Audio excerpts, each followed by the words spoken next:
بسم اللہ الرحمن الرحیم۔ محترم ناظرین، السلام علیکم ورحمۃ اللہ وبرکاتہ۔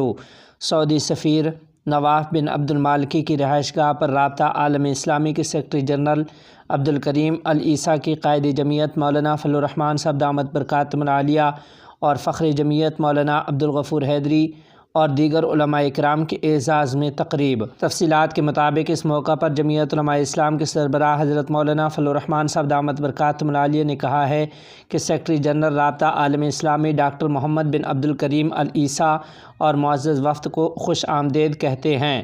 مولانا فضل الرحمان صاحب نے کہا کہ معزز سعودی سفیر استاذ نواف بن سعید المالکی کی اس بابرکت تقریب کے انعقاد پر شکر گزار ہیں۔ انہوں نے مزید کہا کہ پاکستانی علماء نے مسلمانوں کی بیداری میں نمایاں ترین کردار ادا کیا ہے۔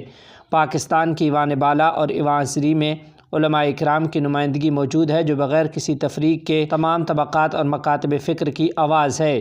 حضرت مولانا فضل الرحمان صاحب دامت برکاتہم العالیہ کا کہنا تھا کہ پاکستانی علماء کی زیر نگرانی دسیوں ہزار مدارس مسلک اعتدال اور سلف صالحین کے منہج کے مطابق کام کر رہے ہیں۔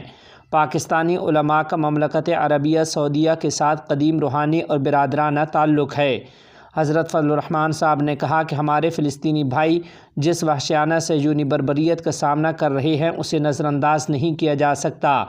انہوں نے کہا کہ صہیونی اسرائیل کو عالمی قوتوں کی سرپرستی حاصل ہے جہاں انسانی حقوق کو پامال کر کے بچوں، عورتوں اور بوڑھوں کو قتل کیا جا رہا ہے۔ فلسطینی صورتحال ہم سے وحدت کا تقاضا کر رہی ہے اور پوری امت مسلمہ اس سلسلے میں مملکت سعودیہ کی طرف دیکھ رہی ہے۔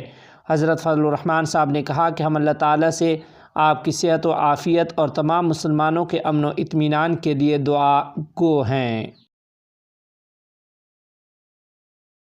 عمران خان کی پارٹی کے جلسہ میں مولانا فضل الرحمان صاحب کو گالیاں، سخت رد عمل۔ تفصیلات کے مطابق جمعیت علماء اسلام نے بلوچستان کے علاقے پشین میں پی ٹی آئی اور گرینڈ الائنس کے جلسے میں مولانا فضل الرحمان صاحب کے خلاف لگنے والے نعروں پر شدید رد عمل دیتے ہوئے ان کی مذمت کی ہے۔ جمعیت علماء اسلام کے ترجمان اسلم غوری نے کہا کہ پشین جلسے سے پی ٹی آئی کی بلی تھیلے سے باہر آ گئی اور منہ میں رام رام اور بغل میں چھری کی اصل حقیقت عوام نے خود دیکھ لی ہے۔ انہوں نے کہا کہ اپوزیشن کو شیر افضل مروت جیسوں کو پٹہ ڈالنا ہوگا۔ محمود خان اچکزئی نے کہا تھا کہ جلسے میں کسی کو گالی نہیں دیں گے مگر لگتا ہے کہ ان کی سیاست صرف سیاسی قائدین کو شیر افضل جیسے لوگوں سے گالیاں دلوانا ہے۔ ترجمان جمعیت علماء اسلام نے کہا کہ شیر افضل جیسے لوگ پی ٹی آئی کے تابوت میں آخری کیل ٹھونک رہے ہیں۔ ناکام جلسے کو شاید ایسے نعرے لگوا کر میڈیا اور عوام کی توجہ کا مرکز بنایا جا رہا ہے۔ پی ٹی آئی کو اقتدار سے نکالا، منہ کو لگام نہ دیا تو اپوزیشن کرنے کے جوگے بھی نہیں چھوڑیں گے۔ واضح رہے کہ پشین میں گرینڈ الائنس کے جلسے میں شیر افضل مروت کے سٹیج پر آتے ہی تحریک انصاف سمیت دیگر جماعتوں کے کارکنان نے ڈیزل ڈیزل کے نعرے لگائے جس پر پی ٹی آئی رہنماؤں نے نعروں سے روکتے ہوئے کہا کہ ابھی رک جائیں، بات چیت چل رہی ہے۔ اہل سنت والجماعت کا کالعدم زینب کے خلاف سخت کارروائی کا مطالبہ۔ تفصیلات کے مطابق کالعدم قرار دینا ہی کافی نہیں، دہشت گردی کے ثبوتوں کی بنیاد پر سخت ایکشن لینا چاہیے۔ زینب نے عالمی سطح پر خون ریزی کی جس کی تفصیلات عوام کے سامنے رکھی جائیں۔ زینب بریگیڈ کا مستقل راستہ روکنے کے لیے انتہائی اقدامات اٹھائے جائیں۔ ان خیالات کا اظہار صدر اہل سنت والجماعت پاکستان مولانا اورنگزیب فاروقی، صدر اہل سنت والجماعت کراچی علامہ رب نواز حنفی، سیکرٹری جنرل علامہ تاج محمد حنفی، مولانا محی الدین شاہ، مولانا عمر معاویہ اور دیگر نے اپنے مشترکہ بیان میں کہا ہے کہ بلوچستان کے علاقے نوشکی میں بس مسافروں کو اغوا کرنے کے بعد قتل کرنے کے اندوہناک واقعے کی شدید الفاظ میں مذمت کرتے ہیں۔ دہشت گردی کے اندوہناک واقعے پر گہرے دکھ اور افسوس کا اظہار کیا۔ علامہ اورنگزیب فاروقی نے حکومت سے مطالبہ کیا ہے کہ دہشت گردی کے واقعے میں ملوث دہشت گردوں کو فوری طور پر گرفتار کر کے عبرتناک سزا دی جائے اور سفر کرنے والے مسافروں کو ہر طرح کا تحفظ فراہم کیا جائے اور دہشت گردی کا نشانہ بننے والوں کے ورثاء کی مالی امداد کی جائے۔ دہشت گردوں کے ہاتھوں شہید ہونے والوں کے ورثاء سے دلی تعزیت اور ہمدردی کا اظہار بھی کیا گیا ہے۔ انہوں نے مزید کہا کہ ملک مزید دہشت گردی کا متحمل نہیں ہو سکتا، لہٰذا حکمرانوں کو دہشت گردی کے ناسور کو جڑ سے اکھاڑ کر پھینکنے کے لیے سخت اقدامات اٹھانے ہوں گے۔ اہل سنت والجماعت پاکستان ملک دشمن عناصر کو تنبیہ کرتی ہے کہ وہ شرپسندی سے باز آ جائیں، بصورت دیگر ایسے عناصر کا پاکستانی عوام ہر جگہ تعاقب کرنا اچھی طرح جانتی ہے۔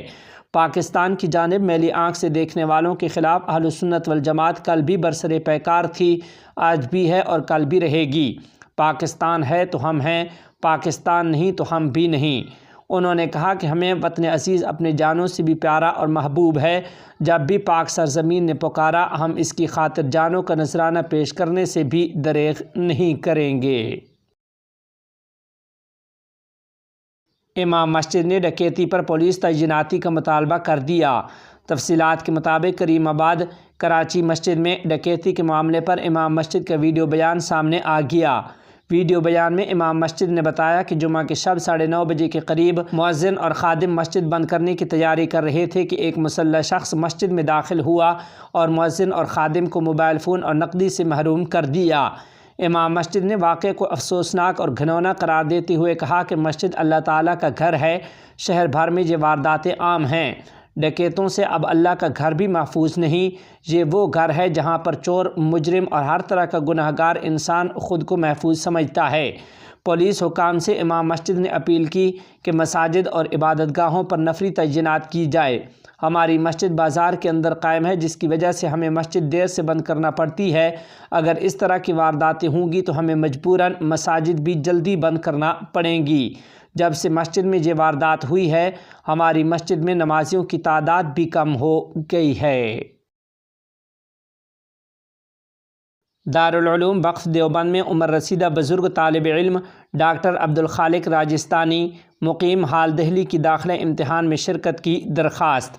تفصیلات کے مطابق محمد صابر قاسمی ڈاکٹر عبدالخالق راجستانی کے تعارف میں لکھتے ہیں کہ ڈاکٹر عبدالخالق جیسے اعلیٰ درجہ کے سرجن ڈاکٹر نے ثابت کر دیا کہ حصول تعلیم کی کوئی عمر نہیں ہوتی۔ انہوں نے پہلے دہلی میں بڑھاپے میں قرآن پاک حفظ کیا اور اب دارالعلوم دیوبند سے عالمیت کی تکمیل کرنے کا سال ہے۔ محمد صابر قاسمی لکھتے ہیں کہ ڈاکٹر عبدالخالق صاحب نے گزشتہ سالوں میں دہلی کی قدیم دینی درسگاہ مدرسہ امینیہ سے اپنی تمام تر مصروفیات کے باوجود عربی ہفتم مشکات تک کی تعلیم حاصل کی، جس کے بعد اب موصوف دارالعلوم دیوبند میں داخلہ امتحان میں شرکت کر رہے ہیں۔ ڈاکٹر عبدالخالق صاحب جس قوم سے تعلق رکھتے ہیں وہ تعلیمی معاملے میں بہت پسماندہ ہے۔ ایسی قوم سے تعلق رکھنے والی شخصیت نے معمر ہونے کے باوجود اپنی تعلیمی کارکردگی سے ہر کسی کو متاثر کر کے تاریخ رقم کر دی ہے۔ محمد صابر قاسمی نے لکھا کہ ضرورت ہے کہ ڈاکٹر صاحب اپنی قوم پر تعلیمی معاملے میں ایسا ہی تجدیدی و انقلابی کام کریں تاکہ قوم میں تعلیمی شعور اجاگر ہو۔ ڈاکٹر عبدالخالق گزشتہ 8 سالوں سے دہلی میں حفظ القرآن پلس پروگرام چلا کر حفاظ بچوں کو اسکول کالج کی تعلیم دے کر جدید عصری تعلیم سے روشناس کرا رہے ہیں۔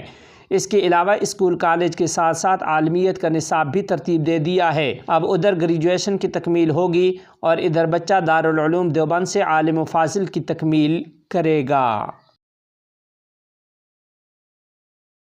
محمد طارق غازی کا انتقال۔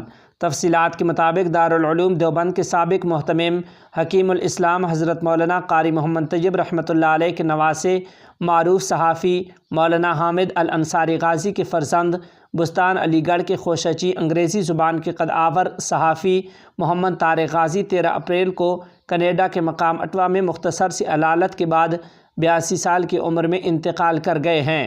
آل انڈیا ایجوکیشنل موومنٹ اور یو پی رابطہ کمیٹی کے سیکرٹری ڈاکٹر عبید اقبال عاصم نے یہ اطلاع دیتے ہوئے بتایا کہ مرحوم کی ولادت 2 مارچ 1941 عیسوی کو دیوبند کے اس علمی گھرانہ میں ہوئی تھی جو خانوادہ قاسمی کے نام سے متعارف ہے۔ ابتدائی تعلیم دیوبند، بجنور اور ممبئی میں ہوئی، جہاں ان کے والد ماجد مولانا حامد الانصاری غازی مدینہ اخبار بجنور اور جمہوریت ممبئی کی ادارت کا فریضہ انجام دے رہے تھے۔ ڈاکٹر عبید اقبال عاصم نے مرحوم کے انتقال پر مرحوم کے چھوٹے بھائی سلمان منصور ڈائریکٹر اقرا ایجوکیشن فاؤنڈیشن ممبئی سے اظہار تعزیت کرتے ہوئے کہا ہے کہ مرحوم کی وفات سے ملت اسلامیہ کو جو نقصان پہنچا ہے وہ کسی ایک خاندان یا کسی مخصوص طبقہ کا غم نہیں بلکہ پوری ملت اسلامیہ کے لیے عظیم سانیہ ہے۔ افغانستان اور قازقستان کے درمیان چیمبر آف کامرس کا افتتاح۔ تفصیلات کے مطابق ہرات کی صوبائی حکومت کے ترجمان نثار احمد الجاس نے اپنے ایکس اکاؤنٹ پر لکھا کہ افغانستان اور قازقستان کے درمیان چیمبر آف کامرس کا افتتاح ہرات میں نائب گورنر، قازقستان کے سفیر اور چیمبر آف کامرس کے ڈائریکٹر کی موجودگی میں کیا گیا۔ ترجمان نے مزید لکھا کہ چیمبر آف کامرس دونوں ممالک کے تاجروں کے لیے سہولیات میں اضافے کے لیے بنایا گیا ہے۔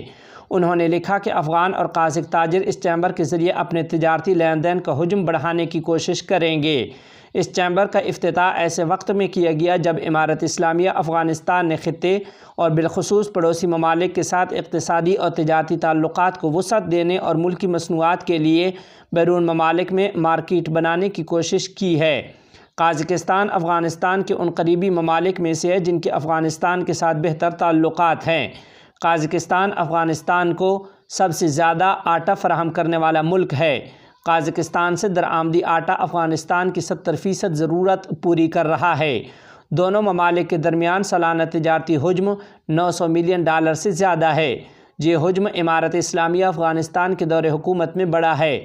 اس سے قبل $600 ملین تھا۔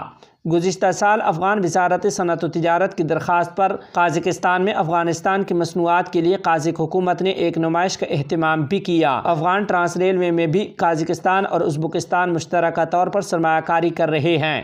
گزشتہ سال قازقستان کی وزارت خارجہ نے دارالحکومت آستانہ میں دونوں ممالک کے درمیان تجارتی تعلقات کو مزید وسعت دینے کے لیے Afghanistan Kazakhstan business forum plate form مہیا کیا، جس کا اجلاس بھی قازقستان کے دارالحکومت آستانہ میں منعقد ہوا، جس میں افغان وزیر صنعت و تجارت نور الدین عزیزی کے علاوہ 200 سے زائد افغان تاجروں نے شرکت کی تھی۔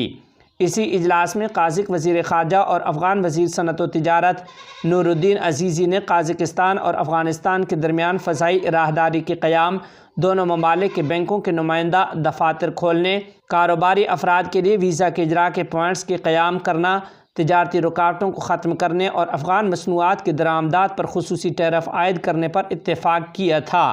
قازق حکومت نے گزشتہ سال امارت اسلامیہ افغانستان کو کالعدم تنظیموں کی فہرست سے بھی نکال دیا۔ یہ وہ تمام اقدامات تھے جو دونوں ممالک کی وسعت پذیر تعلقات کی نشاندہی کرتے ہیں۔ غزہ میں اسرائیلی بربریت جاری، مزید 34 فلسطینی شہید، 62 زخمی۔ فلسطینی وزارت صحت نے اپنی روزانہ کی رپورٹ میں کہا ہے کہ قابض فوج نے غزہ کی پٹی میں 4 خاندانوں کا اجتماعی قتل عام کیا، جس کے نتیجے میں درجنوں افراد شہید اور زخمی ہوئے، جن میں سے 43 شہداء کی تصدیق کی گئی۔ 62 زخمیوں کو ہسپتالوں میں لایا گیا ہے۔ وزارت صحت نے مزید کہا کہ متعدد متاثرین اب بھی ملبے کے نیچے اور سڑکوں پر ہیں اور ایمبولینس اور شہری دفاع کا عملہ ان تک نہیں پہنچ سکتا۔ گزشتہ 7 اکتوبر سے اب تک اسرائیلی جارحیت میں 33,729 شہید اور 76,371 زخمی ہوئے ہیں۔